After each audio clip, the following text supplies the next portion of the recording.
बोले श्री प्राणनाथ प्यारे की जय, श्री सतगुरु महाराज जी की जय, सतगुरु श्री रामचंद्र जी महाराज की जय, तीनों पुरी धाम की, सर्व सुंदर साथ की जय। सर्व सुंदर साथ के चलते कोटि कोटि ठीक। सुंदर साथ जी गीता के पर्सन में चलते हैं। किसका पर्सन चल रहा है? मान। तो उनके अंदर जब वैराग्य उत्पन्न हो जाता है तो उनकी पत्नी आती है महाराज जी के पास कंप्लेन लेकर कि भाई इन्होंने ऐसी इनकी हालत क्यों कर दी, है ना। तो मैं तो अपने पति को ठीक करवा कर यहाँ से जाऊंगी, नहीं तो मेरा इंतजाम करो, और नहीं तो मेरे पति को ठीक करके भेजो। इंतजाम का मतलब सुंदर साथ जी मेरा खर्चा पानी आपके जिम्मे, मैं भी आपके साथ रहूंगी, या मेरे पति को ठीक ठाक करके वापस।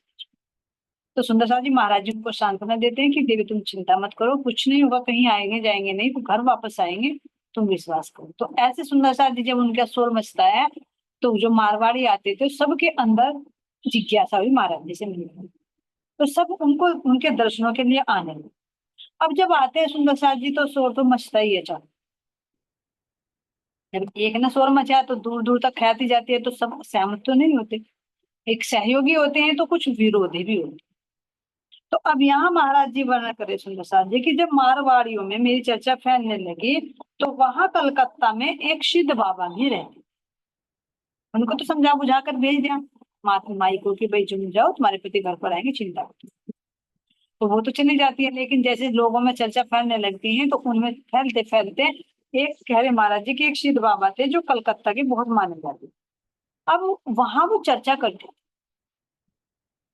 अब जब सब लोग चर्चा सुनने आने लगे, महाराज जी की चर्चा सुनते, तो असर होने लगा, उनके अंदर श्रद्धा भाव उत्पन्न होने लगी। तो भैया जहाँ आत्मा को आहार मिलेगा, जहाँ से कुछ नया मिलेगा वहीं को चलेगी आत्मा।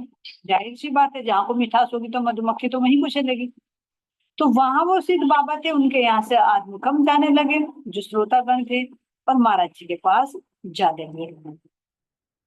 ध्यान देना सुंदर साथ जी वही प्रसंग है जो मेड़ता में महाराज जी के साथ में हुआ था, है ना, लाभानंद ये थे। क्यों? क्योंकि उसके यहाँ पर भी लोगों की भीड़ लगी रहती थी, लेकिन जब महाराज जी गए वहां पर तो सब महाराज जी की चर्चा सुनने आने लगे, तो उसको भी ये खतरा लगा, अरे तेरी कमाई तो गई।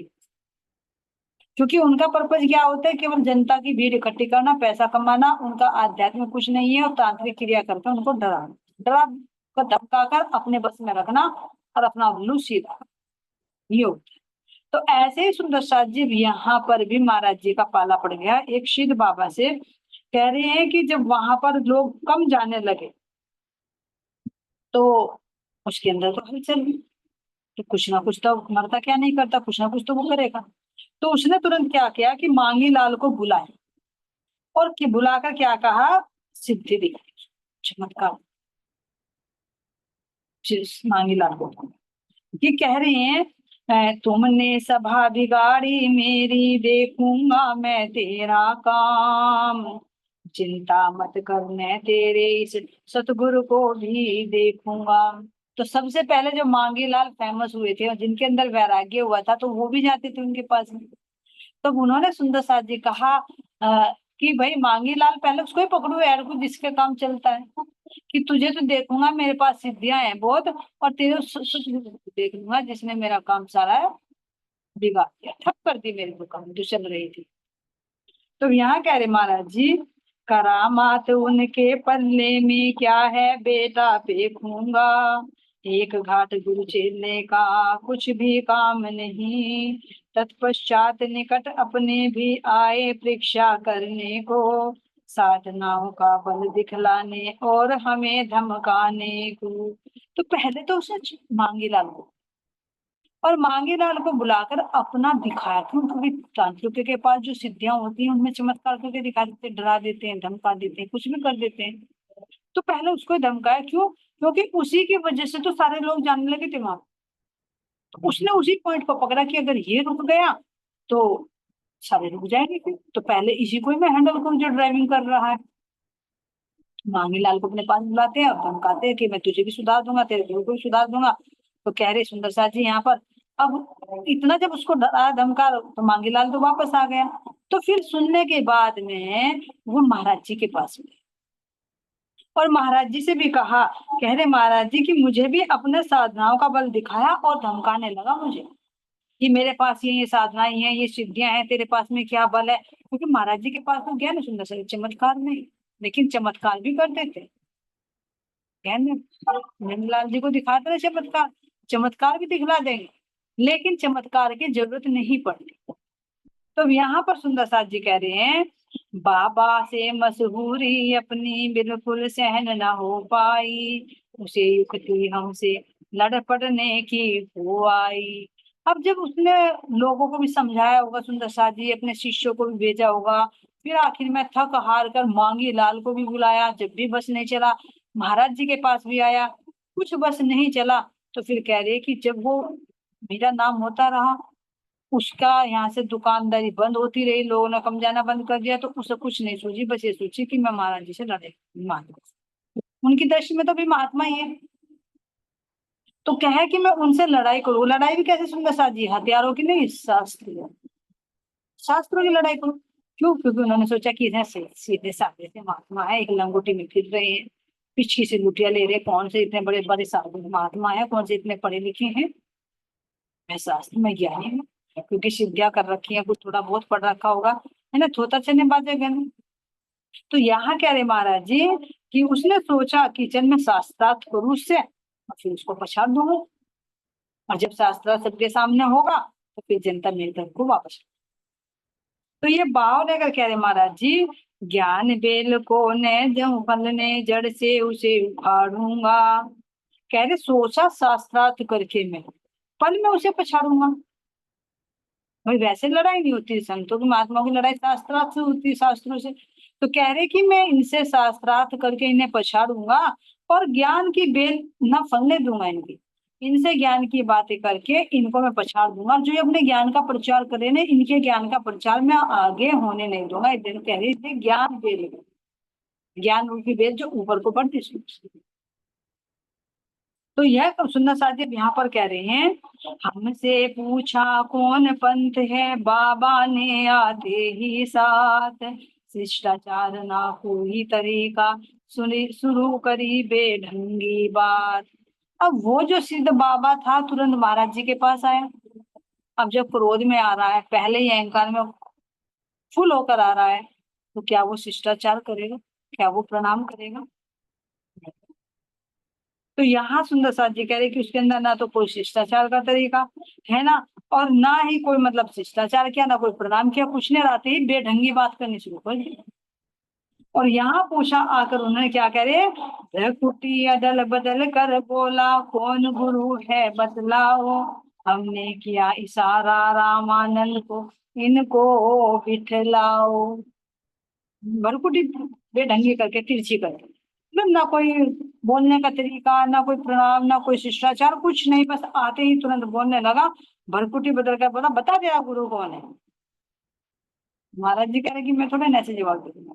उन्होंने रामानंद की तरफ इशारा किया, भाई बताओ, पहले ने बैठा तो सही आ रहा, मुझे बताएंगे कौन है।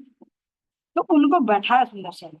और यहाँ पर क्या कह रही हैं, सिद्धनाथ जी ने आते ही हमें जोर से ललकारा, और प्रश्नों का अपने सर पर एक बम सा दे मारा। आते ही सिद्धनाथ ने प्रश्नों की बौछार कर दी, क्योंकि पहले ज्ञान में फुलो कराया, मैं शास्त्रार्थ करूंगा, शास्त्रार्थ में उन्हें हरा दूंगा, और उनके ज्ञान उनकी वेद में आगे बढ़ने नहीं। ढंग सभी बेढंगा उनका, रसना देखी तो कड़वी, अंतस्थल में भरी ईर्ष्या, भावुकता सूखी सूखी। अब उनका ध्यान देना सुंदर शास्त्री कैसे है, जहां पर अहंकार होता है उसका रंग ढंग बोल चाल व्यवहार कैसा होता है। तो क्या पहले ढंग सभी बेढंगा होगा। सबसे पहली बात तो ये, जिसके अंदर ईगो होगा, चाहे कुछ सुंदर शास्त्री क्यों ना, वो प्रणाम करेगा ही नहीं, चाहे तुम्हारे से बड़ा ही क्यों ना हो। इसी तरह से ज्ञान से मुझे ज्ञान बंदी लेकर आ रहा है ना, कि भाई मैं तो बहुत ज्ञान है हूँ, इनको पछाड़ूंगा तो क्यों मैं शिष्टाचार करूँ, क्यों मैं प्रणाम करूँ, क्यों मैं झुकूं। जो पहले अंदर अहंकार है तो झुकता तो वही है जो अपने से बड़े को कोई समझता हो अपने से बड़े। तो यहाँ कह रहे हैं कि ढंग भी उसका बेढंगा, और रसना भी तीखी आवाज से निकल रही थी, रसना से भी। नाम रसना, लेकिन रसना से कैसा, कड़वा रस।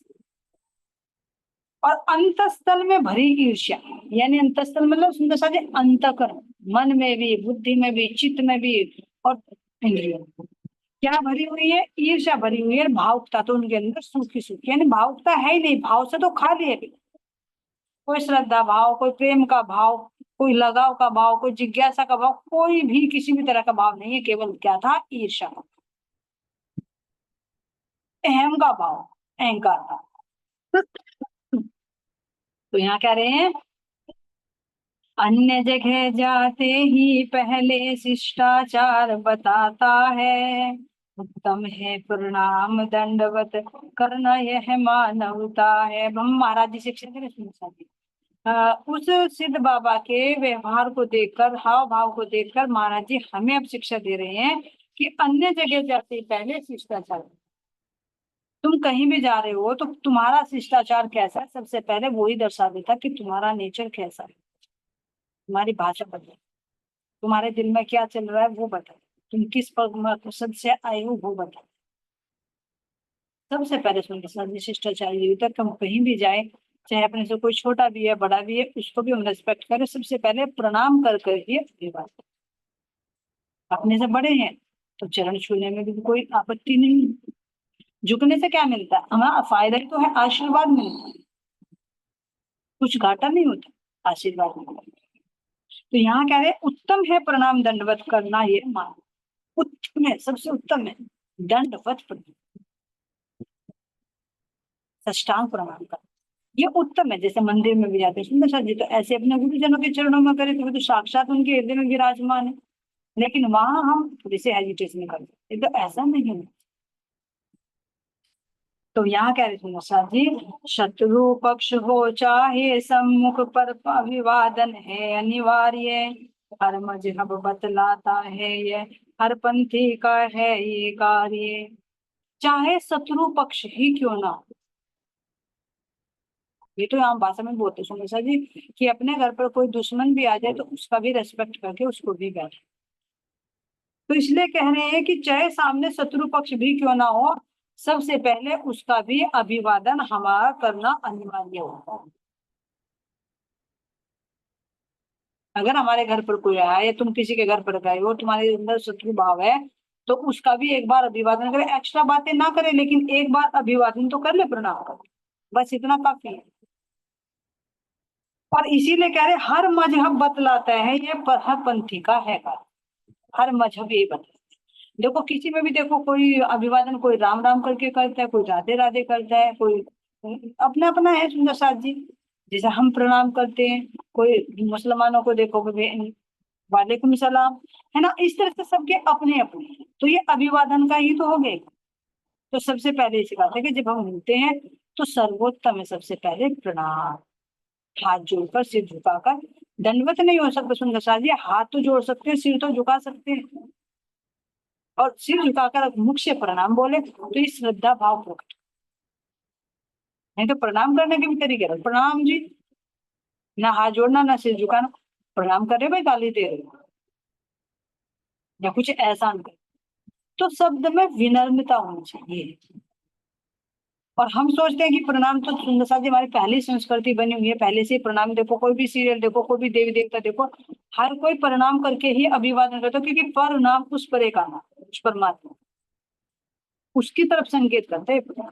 और बाकी तो भैया जो अपने अपने इष्ट है उनके आधार पर कर लेते, कोई नमस्ते करता है, कोई नमस्कार करता है, कोई गुड मॉर्निंग करता है, वो तो अपनी अपनी चॉइस है जैसा करना चाहिए। लेकिन सर्वोत्तम है प्रणाम के पास, क्योंकि हृदय से प्रेम प्रकट होते हैं, अंदर में तन को नहीं सुंदर साथी, हम उस अंदर बैठी आत्मा को, उस अंदर बैठे परमात्मा को प्रणाम कहते हैं।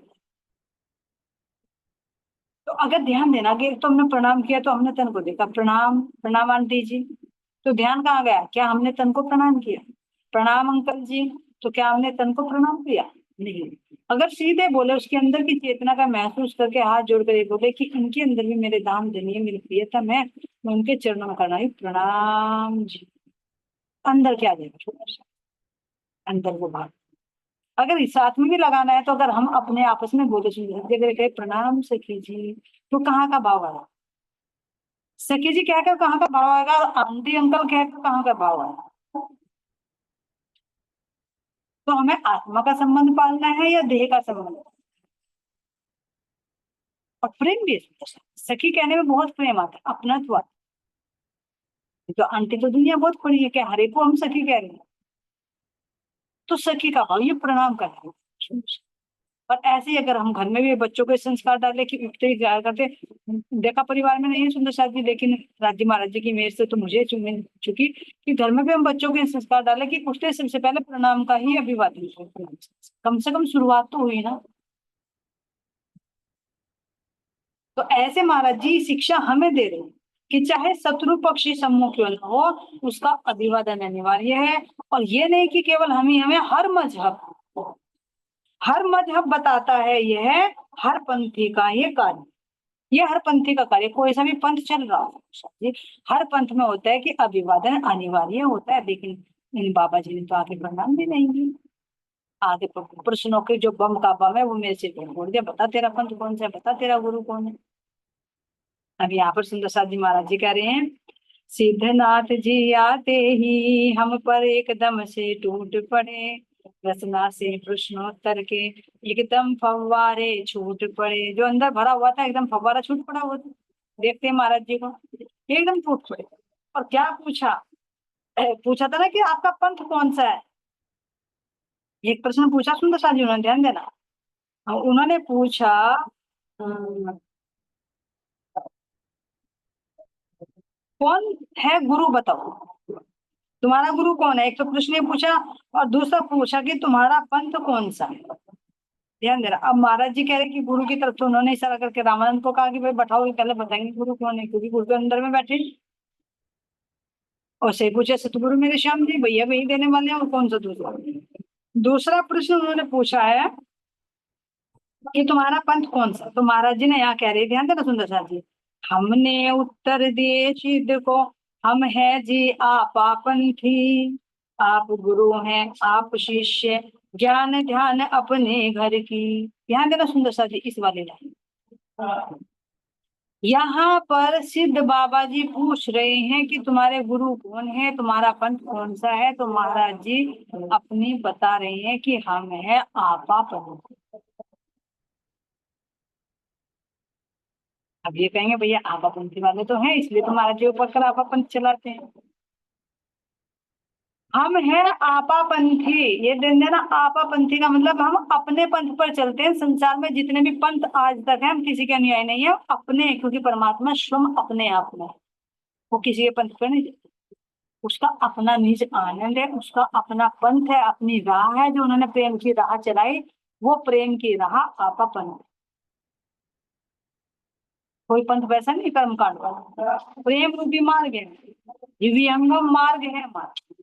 तो कौन सा पंथ है हमारा, आपा पंथ, यानी अपना पंथ है, किसी और का अनुकरण नहीं करते। क्यों, क्योंकि परमात्मा किसी का अनुकरण नहीं करते, परमात्मा का अनुकरण अन्य लोग अक्षय ब्रह्म करते हैं, आदिनारायण करते हैं, देवी देवता करते हैं। क्या इन सब का कराए हुए पंथ को परमात्मा फॉलो करेगा, नहीं। तो उन्होंने अपना परिचय दिया कि हम है आपा पंथ।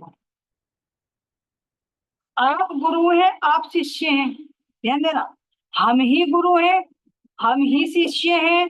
और ज्ञान ध्यान भी हमारा अपने घर का, किसी और के घर का ध्यान नहीं करते। ध्यान देना सुंदर जी का बहुत ध्यान से विचार, क्योंकि इसी से ही एक नई शाखा बन चुकी इसी शब्द को लेकर कि भाई हमें अलग से कहीं नहीं चलाया। ये तो हमारे सदगुरु रामचंद्र महाराज जी ने अपना परिचय दिया कि भाई हम आपापंथी हैं, प्रणामी नहीं, हम आपापंथी हैं। लेकिन प्रणामी तो है जो सच्चिदानंद को प्रणाम करता है, तो प्रणामी है। जो अपने आनंद में डूब जाए तो वो निजानंदी है। और जो अपने पंथ पर चल रहा है, अपने स्वरूप में डूबा हुआ है, तो वही अपना आपा पंथ है, कोई अलग नहीं है। लेकिन अगर यहाँ की बुद्धि से देखेंगे तो अलग अलग अलग लड़ाई झगड़े होकर बट गए। संकेत एक की तरफ है, शब्द भले ही अलग है। तो यहाँ कह रहे हैं निज आनंद, नीच में डूबे हुआ, तो वही तो अपना पंथ है। अपने आनंद के मार्ग पर चलना, अपने प्रेम के मार्ग पर चलकर उस आनंद को पाना, तो वही तो आपा पंथ हो गया। तो अंदर में राज जी महाराज जी बैठे सुंदर साथ जी भी जवाब दे रहे हैं कि भाई तूने पूछा कि तुम्हारा पंथ कौन सा है, मेरा अपना पंथ है, किसी और का पंथ नहीं चला। और क्या कह रही है आप गुरु, तूने पूछा गुरु कौन है, तो मैं अपना गुरु अपने आप हूँ। सतगुरु मेरे श्याम जी, अब श्याम जी अंदर बैठे हुए जवाब दे रहे हैं, तो कौन हुए गुरु? मैं अपना गुरु अपने आप हूँ। क्या अक्षातीत का कोई गुरु हो सकता है? चाहता अक्षातीत ब्रह्म श्री राज जी का भी कोई गुरु है क्या? जब उनके अंदर में पूर्णात पूर्ण है, पूर्णात पूर्ण है, तो उनको किसी की जरूरत है क्या? नहीं। तो इसलिए कहा आप, हम आप ही गुरु हैं, और हम आप ही अपने शिष्य हैं। और मैं अपने ज्ञान को अपने आप ही लेता, कोई और तो नहीं लेता। मैं अपने आप ही शिष्य हूँ, अपना आप ही अपना मैं गुरु हूँ, और ज्ञान ध्यान भी मैं अपने घर में। ये पहचान दिखनी चाहिए। लेकिन इसी शब्द को पकड़कर एक नया पंथ बन गया कि प्राणनाथ जी कुछ नहीं है, छत्रसाल जी कुछ नहीं है, और रामभद्र महाराज जी ही सब कुछ है। बस हमारी जो है मूल मिलाए में भी राज जी के सामने कौन बैठी हैं? सुंदर साथ जी। श्यामा जी की जगह किनको बैठा दिया गया है? रतन भाई जी। बैठ तो सब सच है, अलग नहीं है, लेकिन जो अलग पंथ चला लिया तो उसमें ये ये देखो समझ है अंदर, पहचान करो। लेकिन महाराज जी कह रहे कि झगड़ा झगड़ा नहीं करो, महाराज जी के शब्दों को पहचान है। अब यहाँ सिद्ध बाबा को ये बता देते कि भाई मैं तो परम धाम से आया हूँ, मेरा तो घर परम धाम है, तो वो कौन सा परम धाम को समझता? उसी की भाषा में उसको समझाया। जैसे देखो प्राणनाथ जी ने भी सुंदर साथ जी अपना इंट्रोडक्शन दिया था, जब उन्होंने पत्र भेजा तो कृष्णदास लिखा था। राजा भाव सिंह को शायद या राणा सिंह को लिखा था, तो उन्होंने कहा था कि भाई पत्र किसका है? कृष्णदास है। तो अब ये कहे कि भाई वो ये अलग हो गए, क्योंकि अलग अलग जगह यूज करते हैं, शब्द अलग अलग हो जाते हैं, लेकिन है उसी की तरफ से। तब यहाँ पर कह रहे थे प्रसाद जी कि भाई हम अपने आप ही गुरु हैं, अपने शिष्य हैं, और अपने घर का हम अपना ध्यान करते हैं, और पूछिए क्या इच्छा है ताकि तुम्हें संतुष्ट हो। अब अगर महाराज जी कहते थे भाई मेरे गुरु तो राजनारायण दास जी हैं, वहां पर है सोनगिरी में, तो कहते चल वहीं वहीं चल, जैसे शास्त्रार्थ करो, तेरे गुरु की देखूंगा पहले, क्योंकि अभी तो मांगी लाल को कहा था ना कि तुझे भी देख लूंगा, तेरे गुरु को भी देख लूंगा। तो महाराज जी ने पूरा परिचय दे दिया, भाई तू क्या देख है, तू वहां वहां भेजूंगा तुझे, तो यहीं देख ले, मेरे हृदय में बैठे हुए लोग। तो अंदर में बैठे हुए कह रहे हैं क्योंकि एक रूप हो चुके ना रतन भाई, और महाराज जी कोई अलग नहीं, राज्य कोई अलग नहीं, एक रूप है अंदर में सब। तो वे जवाब दे रहे, राज्य महाराज जी जवाब दे रहे कि भैया हम तो अपने पंथ पर चलते हैं, अपने प्रेम रूपी मार्ग पर चलते हैं, निजानंद को हम प्राप्त करते हैं, है ना। और सुंदर साथ कह रहे हैं यहाँ पर कि हम अपने गुरु अपने आप हैं, अपने शिष्य भी हम अपने आप हैं, क्योंकि अगर परमात्मा शिष्य हो रही है तो वे राज्य ही तो है परमात्मा के रूप में। राज्य महाराज जी ने ही तो हम श्रोताओं का नाम रूप शोभा श्रृंगार सब लेकर हुकुम ने हमारे तन धारण कर रखे हैं। नहीं तो हमें तो सुनता भी नहीं है, सुनता भी देख रही बैठी हूँ। तो इस तरह से हम अपने गुरु अपने आप है, अपने शिष्य हैं, और ज्ञान ध्यान भी हम अपने घर का ही करते हैं। सुंदर साथ जी भैया और पूछना हो तो और पूछ ले। पर सुंदर साथ जी कह रहे पर अपना आवेश क्रोध का अपने में सीमित रखे, कह रहे महाराज जी। और पूछना है पूछ, बताऊंगा, लेकिन क्रोध आवेश को शांत रखना, अपने में सीमित रखना, क्रोध मत बाहर बाहर भड़का तुम्हारा। पूछ जितना पूछना सारे जवाब दो। अब यहाँ पर सुंदर साथ जी कह रहे महाराज जी, अपने संग वह सिद्धनाथ इतनी सुन करके अकड़ पड़ा, एक विषय अटपटा पकड़ कर फिर हमसे वह बहस पड़ा। जब महाराज जी ने कहा कि अपने क्रोध को शांत रखिए, पूछना जो पूछ, लेकिन शांत होकर। इतने बात सुनते हुए बड़ा पड़ा, जैसे आग में घी डाल दिया हो, एक अहंकारी को ये कह दे कि तू चुप रहे भाई, तो वो आग गुला हो जाए। तो महाराज जी कह रहा कि वो तो और अकड़ पड़ा, और एक अटपटा विषय लेकर मेरे से बहस पड़ा। कैसा करना? खरे खरे हमने भी उत्तर बाबा जी को पकड़ाए, जिनको सुनकर वे एकदम आपे से बाहर आए। अब प्रश्न तो यहाँ महाराज जी ने नहीं दिया सुंदर साथ जी कि वो कौन से प्रश्न थे, अटपटे प्रश्न। अटपटे का मतलब जिनकी कोई सिर पाव नहीं होती। जैसे याद है ना ये तीन आए थे ना, बद्री है ना, बद्रीनाथ, और उनके साथ में और भी थे सुंदर साथ जी, वल्लभ सुंदर, बद्री वल्लभ और सुंदर। तो वे भी महाराज जी से शास्त्रार्थ करने के लिए आए थे छत्रसाल में, लेकिन बद्रीनाथ को फिर उनको बहका देते, फिर उल्टे सीधे प्रश्न दोबारा दिए। ऐसे ही जब कहीं बात कट जाती है तो उल्टे सीधे प्रश्नों की बौछार होती है। क्रोध में तो उल्टे सीधे हूँ। तो महाराज जी ने कहा कि उल्टे सीधे अटपटे सवाल पूछने लगा, तो मैंने भी जैसे उसके प्रश्न थे मैंने भी उत्तर ऐसे ही पकड़े उसके। अब क्या है कह रहे महाराज जी यहाँ पर, ही प्रकृति अपनी कुछ ऐसी यथा प्रश्न उत्तर देते। ध्यान देना, महाराज जी कह रहे कि मेरी तो स्वभाव था ये, जैसा प्रश्न वैसा उत्तर। कहते हैं सरल भाषा में भी, भैया जैसा नाच कूद वैसा ही बात, फिर बढ़िया डांस करेगा तो बढ़िया बढ़िया पैसे आएंगे, और वैसा करेगा तो ऐसे ही आ जाएंगे। तो ऐसे महाराज जी कह रहे भैया जैसा तो प्रश्न पूछेगा वैसे मैं उत्तर दूंगा, कुछ भी जैसा पूछना। जैसा भाव कोई संग लाता उसी भाव की गा देते। महाराज जी नहीं थे भाई, तू इस शब्द में कैसे बोल रहा है। मैंने तुरंत कह दिया, जो जिस भाव से आ रहा है उसको उसी भाव में उत्तर देता, उसी भाव में गाना शुरू कर देता।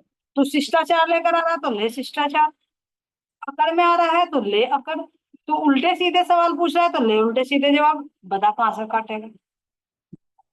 कहते हैं ना सठे साठ्यम समाचरित, टिट फॉर टैट। भाई जैसा तू व्यवहार कर रहा वैसे ही तेरे साथ में। ये महाराज जी का फॉर्म। तो कह रहे हैं हमसे बोला समझ लिया हमने, तू कितना ज्ञानी है, होशियार रहना तुझ में देखूंगा कितना पानी है। अच्छा महाराज जी ने उल्टे सीधे जवाब देने शुरू कर दिए। पीछा है ना, उस सन्यासी को पीछा था, है ना। अरे मैं तो सन्यासी हूँ, सब मेरा प्रणाम करते हैं, उसका मेरा सम्मान करते हैं, तुमने क्यों नहीं किया। महाराज जी ने तुरंत कह दिया मुझे तो सन्यासी नहीं नजर आया।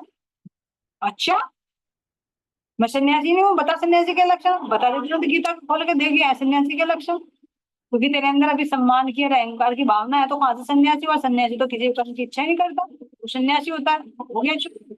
तो क्या क्या आगे गया था, अच्छा जहां निरुत्तर हो गया तो क्या कहा था, अच्छा ठीक है देखूंगा तुझे मंगलवार आने, कहकर चला गया। ऐसे ही यहाँ पर सुन, जब उल्टे उल्टे सवाल पूछे तो महाराज जी ने उल्टे उल्टे ही उसके उत्तर दिए उसी भाषा में। और फिर जब निरुत्तर रह गया तो धमकी देगा, कहा कि ठीक है होशियार रहना तुझे देखूंगा तू कितना ज्ञानी है और तू कितने पानी में। अब सुंदर साथिया महाराज जी कह रहे हैं बैठे तो है अभी देख लो, हम बोले उनको एकदम, निर्णय ये सत्संगी जन भी कर लेंगे कुछ कम से कम। महाराज जी थोड़े ना पीछे हटने वाले, ये तू क्या देखेगा मुझे आज ही देखने, तो अभी देख लो। ये सत्संगी भाई जो बैठे हैं ना ये भी देख लेंगे, इनको भी पता लग जाएगा, दूध का दूध और पानी का पानी अभी हो जाएगा। तू जब क्या देखेगा मैं कितना ज्ञानी हूँ, मैं कितने पानी में हूँ, तो तू अभी देख ले, क्यों देर करके अपना समय बर्बाद करे। महाराज जी ने तुरंत जवाब पकड़ा।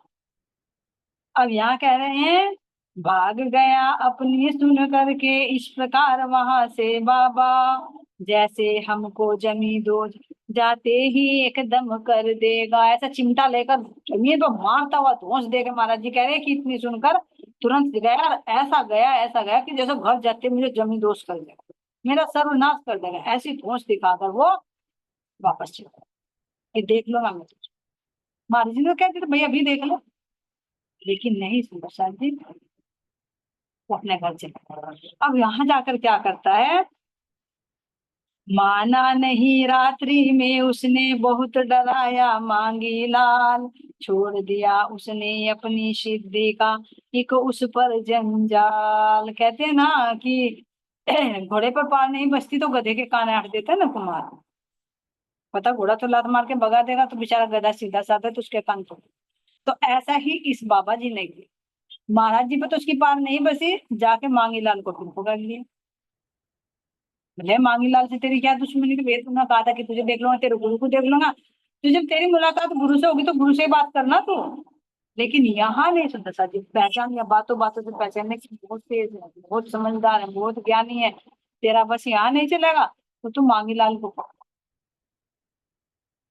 तो महाराज जी कह रहे कि वो माना नहीं, इतनी बात सुनकर भी मांगा नहीं, माना नहीं, अपने घर गया और तांत्रिक क्रिया उसने करनी शुरू कर दी रात, रात्रि में पति सुरक्षा जी। तांत्रिक क्रिया जो होती है अधिकतर वो रात्रि में ही होती है, छिपकर ही होती है, ज्ञानता में ही। तो तुरंत कह रहे कि उस रात को उसने क्या कहा, मांगी लाल को डराया, उसने अपने एक सिद्धि का एक जाल उस पर फेंक दिया। क्या रहा, बैठा रहा रात भर मांगी उसे डराया कुछ ऐसा, दिखलाया उसको द्वारे में इस प्रकार का एक भैंसा। मांगी लाल अपने घर गया हुआ था, उस पर भाई देखो मांगीलाल के अंदर वैराग्य ही तो हुआ था, लेकिन अभी अंदर में वो ऊर्जा तो नहीं थी, वो पावर तो नहीं थी जो महाराज जी के अंदर थी। तो महाराज जी के तो उसने जब संपर्क में गया, बातें सुनी, उनके अंदर का जोश देखा, उनके अंदर की निडरता देखी और अपना पंथ और सब कुछ बता दिया, तो दहल गया उसका दिल तो। लेकिन फिर भी अपने कुछ सुरक्षा के लिए, भाई बात रखने के लिए कि मैं देख लूंगा कर रहा था, तो अपनी बात कुछ रह जाए, तो किस पर पार चलाई उसने, अपना बस चलाया मांगे। तो क्या है, जब वो अपने घर में गया तो पूरी रात वो बैठा रहा। क्यों? और जब बैठा रहा तो उसे क्या नजर आया कि जैसे मेरे घर के दरवाजे में एक भैंसा फंस रहा है, और उसकी गर्दन कटी हुई, बिना गर्दन का भैंसा है वो, और पास में क्या है, खून भी पड़ा। इसको देख कर तो मांगीलाल डर गया। महाराज जी कह रहे कि वो इतना डर गया, इतना डर गया, पूरी रात नहीं सोता, क्षण रहा।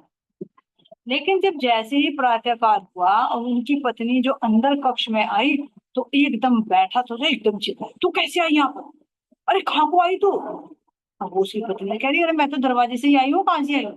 अरे दरवाजे में तो भैंसा पड़ा, फंसा पड़ा, तू कहाँ से निकल कर आ गई? देख उसकी गर्दन भी कटी पड़ी। अब वो कह रही कि सही में क्या हो रहा है, गर्दन, दरवाजे तो बिल्कुल सब, क्योंकि वो चमत्कार उसको दिखाई दे रहा था मांगीलाल को, उनकी पत्नी को नहीं। उन पर कोई दृष्टि भेद कर रखा था ना। तो अब वो गई दरवाजे में से, कहने लगी भाई मेरे पति को तो पता नहीं क्या होगा, वैसे पहले भी वो वैसे पागल हो गया था, वैरागी हो गया था, है ना। लेकिन अब उसको लगा कि भाई ये तो बहुत डरे हुए, सहमे हुए। फिर दोबारा कहा कि कुछ नहीं, दरवाजे में नहीं नहीं, देख देख तुझे दिखाई नहीं दे रहा, पैसा पड़ा। अब उसकी पत्नी क्या गई, दोबारा वापस गई, दरवाजे में खड़ी होकर दिखा कि देखो दरवाजा खाली है, कुछ नहीं है इसमें, दरवाजे में खड़ी। तो ऐसा करते करते जैसे ही दिन निकल गया था, तो उनकी पत्नी ने देखा, उन्होंने कहा बार बार कि दरवाजे में कुछ नहीं, खाली पड़ा मैं हूँ। तो फिर जाकर वो कुछ तब देखा कि अरे ये तो, अच्छा, अंदर में एहसास हुआ, ये ये जादू किया है, ये अपनी सिद्धि का बल दिखाया है। किसने दिखाया? उसी बाबा ने।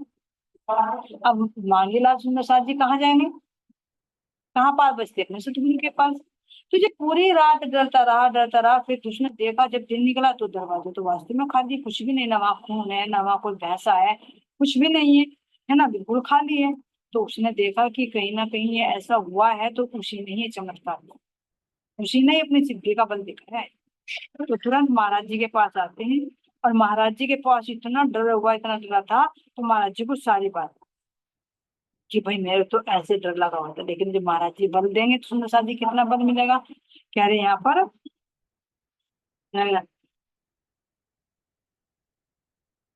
अब यहाँ महाराज जी के पास आते सुंदर साथ, तो यहाँ ध्यान देना। अब महाराज जी जब उसे कहते हैं कि भाई देखो अंतर्यामी महाराज जी, तो उन्होंने कहा कि तू चिंता मत कर, तेरा कुछ भी बिगड़ने वाला नहीं है। उसके पास जितना बल था उसने दिखाया, वो जो धमकी देकर गया था, बड़बड़ाता हुआ गया, तो उसको कुछ ना कुछ तो करना था। तो मेरे को तो बस नहीं चला, जाकर तुझे दिखा दो मुझे। अब ये महाराज जी ने समझा कि ये बता तेरा कुछ बिगड़ा है क्या? क्यों नहीं बिगड़ा सुंदर साहब? क्योंकि सतगुरु का आशीर्वाद पहले नहीं चाहिए। और जैसे ही दिन निकला और उनको दिखाई दे कि कुछ नहीं, तो अंदर का वो भय भी दूर होता है, जैसे महाराज जी के वचन सुन। और नहीं तो महाराज जी कह रहे सुंदर साहब जी, जो कच्चे पिल्ले होते हैं ना, यानी कच्चे पिल्ले का मतलब जो सतगुरु पर, जो सतगुरु की शरण जिसको ना मिले, जिसका आत्मबल कमजोर हो, वो कच्चा पिल्ला, जो थोड़े से डरावे में आ जाता है, जीव का बल, कह रहे तांत जैसा भी नहीं, जैसे वो होता है ना, कपास होती है उसका वो होता है, इतना भी नहीं होता, क्योंकि ये तुरंत डर जाता है, मन बहुत जल्दी डरा। तो इसीलिए कह रहे हैं कि जो कच्चे पिल्ले होते हैं, जिनके पास सतगुरु का ज्ञान नहीं होता, जिनके अंदर आत्मबल नहीं होता, तो वे इन चमत्कारों से जल्दी डर जाते हैं, और डरा डर कर फिर उन्हीं की भक्ति करने लगते हैं, उन्हीं पर चढ़ावा चढ़ाने लगते हैं। और ये विश्वास हो जाता है, अरे ये तो बहुत बलशाली, हमारे पापा तो ऐसे चमत्कार कर देते हैं, 10 को और लेकर। लेकिन सुलक्षा जी, ये करामात करके लोग क्या करते, कभी भी आत्मा का उद्धार नहीं कर सकते, कभी तुम्हें परमात्मा से नहीं मिला सकता। हाँ, तुम्हारे थोड़े थोड़े से चमत्कार दिखाकर, थोड़े से तुम्हारे कार्य बनाकर, है ना, तुम्हारे से पैसा ऐंठ कर अपनी दुकान, यही होता है इनको। तो महाराज जी ने परख लिया कि तुरंत उसी ने किया, तो समझ गए कि उसके पास कोई और बल नहीं है, जितना था उसने दिखा दिया। तो मांगे लाल को तुरंत कहा कि जा उसी के पास। अब देखा, जिसने तुझे महाराज जी ने नहीं कहा कि मैं जाऊंगा, उसे भेजा मांगे लाल को कि तू ही जा, तू ही जा उसके पास और उसे कहेगा कि तेरे पास कोई और बल हो ना तो वो भी दिखा दो। तो महाराज जी की प्रेरणा से मांगे लाल के अंदर तो जोश आ गया। अरे जहाँ सतगुरु है, जहाँ पांचों शक्तियां खड़ी हो तुम साजी पहरे पर, तो भला कोई बिगाड़ सकता है कुछ? नहीं बिगाड़ सकता। क्या लाभानंद यति ने बिगाड़ पाया महाराज जी का कुछ? नहीं बिगाड़ता। सुंदर साहब का भी नहीं बिगाड़ता है सुंदर साहब। तो इसी तरह से मांगी लाल को जब महाराज जी ने समझा कि तू जा उसके पास, उसे चैलेंज दे कि तेरे दिखा दे जितना बल था तेरे पास में, देख लिया मैंने तेरा जितना बल था, रात देख ली तूने जो मुझे पूरी रात डराया ना, वो भैंसा दिखाकर मेरे दरवाजे में भैंसा फंसा पड़ा है, उसकी गर्दन कटी हुई है, कुछ नहीं वो मैंने देख लिया, मेरा कुछ नहीं बिगड़ा, मैं तेरे सामने खड़ा हूं। और तेरे पास में कुछ और बल हो तो वो भी दिखा। अब उस हवा में ना रही है कि तेरे डराने धमकाने से जो मैं पहले तेरे अंदर में आ जाता था, पब्लिक को लेकर आता था, अब वो समय गया। क्यों गया सुंदर साहब जी? क्योंकि अंदर कह रहे ना कि जो मांगी लाल के अंदर काली कलूटी जो प्रतिमा थी वो तो धुल चुकी थी। जो ज्ञानताओं के प्रति श्रद्धा थी, विश्वास था, वो जा चुका था, जो डर था वो जा चुका था। तो अंदर सतगुरु महाराज जी के शब्दों का इतना जोश आ, जाकर उसको चैलेंज दे दिया कि हो रो तो दिखा दे, जो था मैंने देख लिया, अब मैं डरने वाला हूँ। अब ध्यान देना सुंदर साहब जी, जिसको पूरी रात डराया हो, है ना, और डराकर जिसको भैंसा भी लगाया दिखाया हो, और फिर वो आके सामने चैलेंज दे रहा हो, और जिसके गुरु से भी मिल लिए हो, तो आगे क्या रहेगा उसमें? तो यहाँ कह रहे महाराज जी कि अब उसका कोई भी बस यहाँ पर नहीं चले।